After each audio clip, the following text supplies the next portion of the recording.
Dear friends, welcome to the Wednesday Word on Wednesday the 7th of February. Delight in the Lord, and he will give you the desires of your heart. That is Psalm 47, verse 4. I was thinking about some of the implications of this verse during my quiet day on Monday.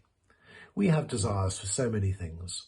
Some of our desires are common to all of us, for friendship, for happiness, for health, a fulfilling occupation, a warm and comfortable home, security and peace, to name just a few. Other desires are unique to us. Some of us long to look at beautiful works of art. Others have to be surrounded by music. Many are obsessed by the fortunes of their team. Still others can't be without a book on the go, and some live for their pets.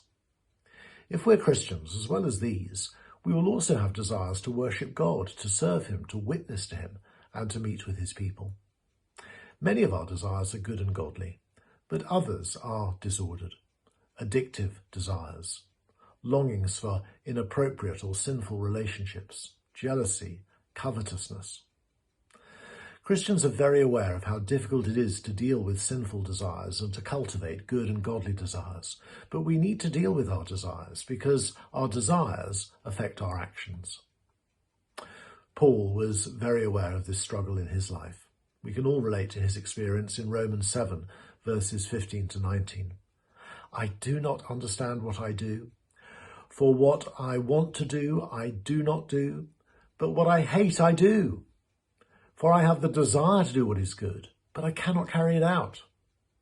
For I do not do the good I want to do, but the evil I do not want to do, this I keep on doing. Isn't it a comfort to know that the great apostle went through the same struggles of disordered desires that we do? Tim Keller once asked the question, how do you change your behaviour? Answer, change what you worship.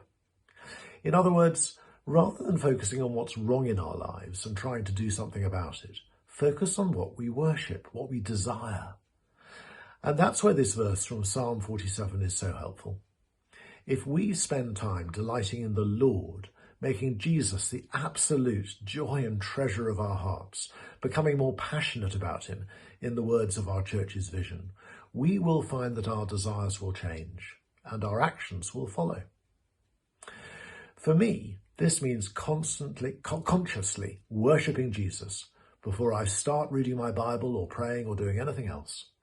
I try to spend a few minutes in the morning simply repeating a phrase such as, Jesus, I love you. Jesus, I worship you. Jesus, I serve you. Or sometimes the Orthodox Jesus prayer, Lord Jesus, Son of God, have mercy on me, a sinner. These are simple ways of delighting in the Lord. You can develop your own.